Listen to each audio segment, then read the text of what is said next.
estava lembrando, eu falei, eu conheço, de fato. Ela trabalhou lá na FAO.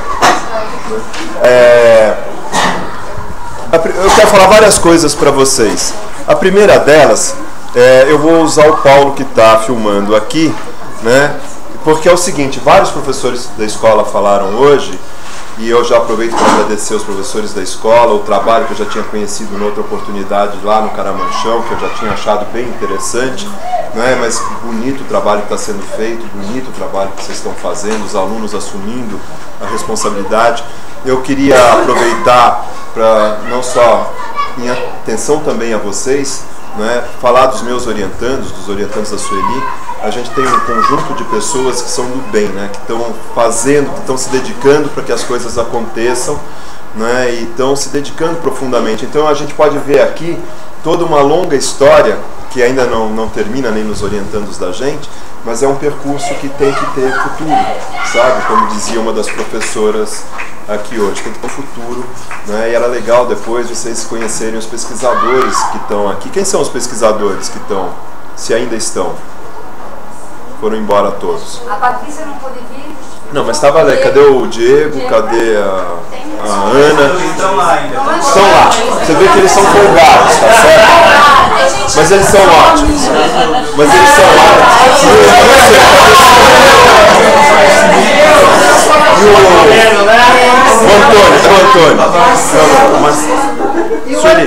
Cadê o Antônio? Você vê que todos eles, todos os orientadores, os orientandos meus e da Sueli, estão escondidos, tá certo? Mas são pessoas que é legal ver essa perspectiva, sabe, de formação, de envolvimento com a cidade, com a natureza, com a realidade de aprender e tal.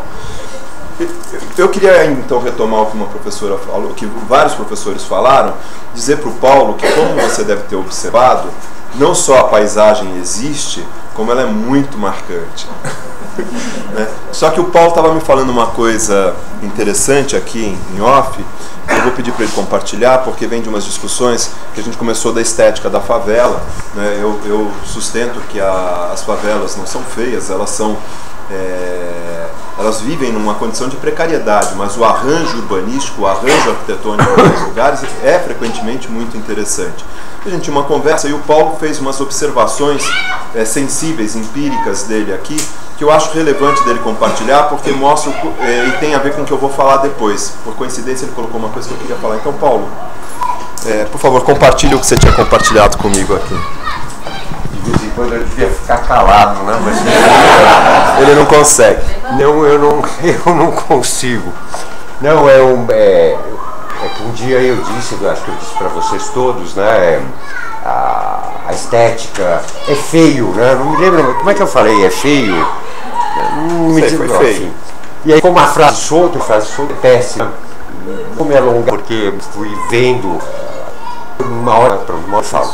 Mas Recanto dos Humildes me deu uma coisa.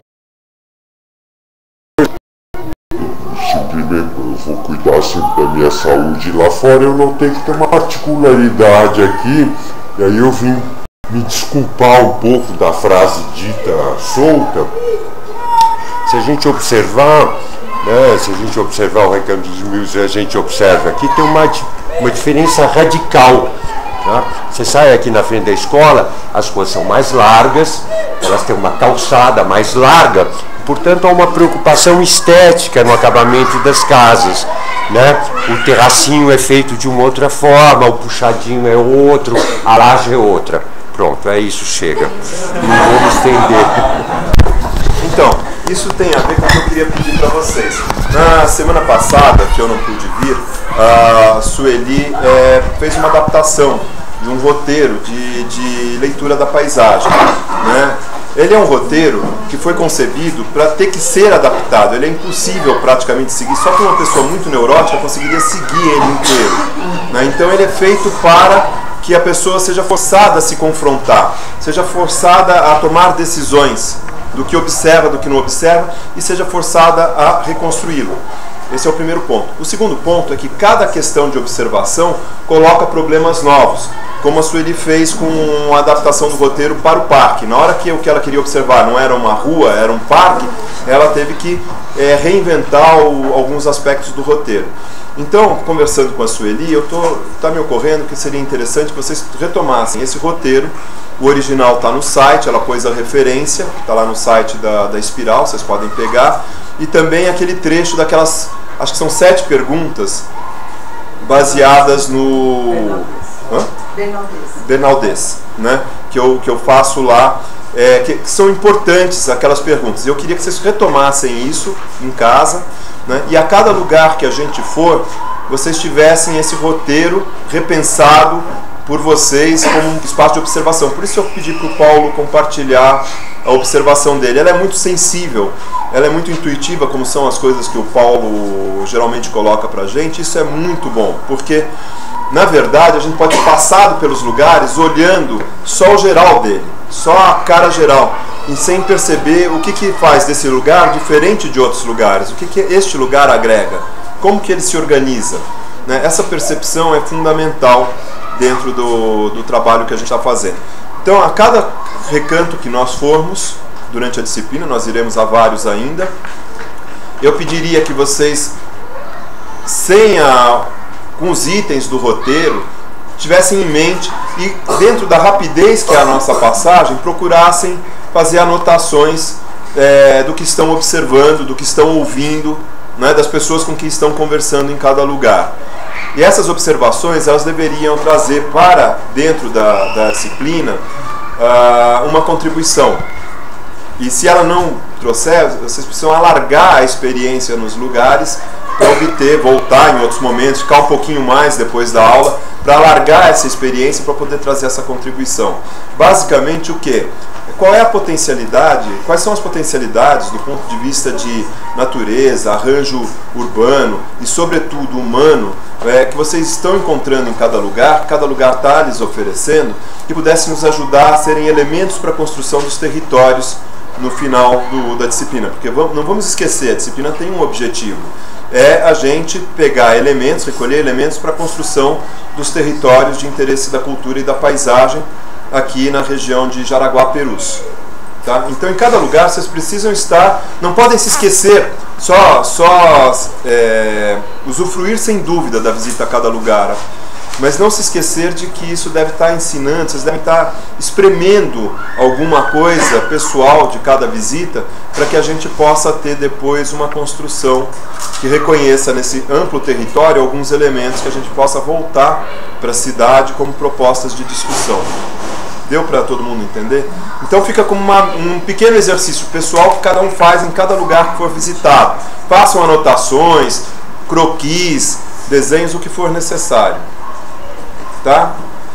Outra coisa, queria convidar vocês todos, quem devia fazer isso era a Regina, né? Mas à tarde a gente vai ter Cadê a Ana? A Ana está ali, agora chegou Eu e a Ana, a gente vai falar sobre aquela coisa que a gente já falou nessa disciplina, da inserção urbana de Perus, a inserção regional de Perus e a questão da história de Perus, aquela coisa que eu e a Ana já mostramos aqui nas disciplinas. A gente vai falar lá no sindicato, então eu queria convidar todo mundo que queira ir. Vai ter uma forma nova, não vai ser exatamente da mesma forma que foi aquela, mas é basicamente aquilo, para os professores, dentro do projeto Debate Permanente, que é mais um outro projeto que a Universidade Livre está desenvolvendo com os professores de Perus, né, da região de Perus. E a primeira parte vai ser uma construção coletiva em cima da questão da história, junto com a Maria Helena, com a Regina, com quem estiver lá, não sei se o Sorol vai estar, porque a gente vai trabalhar em cima das imagens. Né? Sem emendar a aula vai ficar grande? Além dos debates permanentes, na praça, às 4 horas, vai iniciar a festa lá da Universidade Quilombac. Então vão ter vários shows, mas às 4 horas especificamente, vem um grupo chamado Teatro de Rio Vivo, que é muito histórico na história dos escritas. E essa é a primeira vez em tantos anos que eles não vão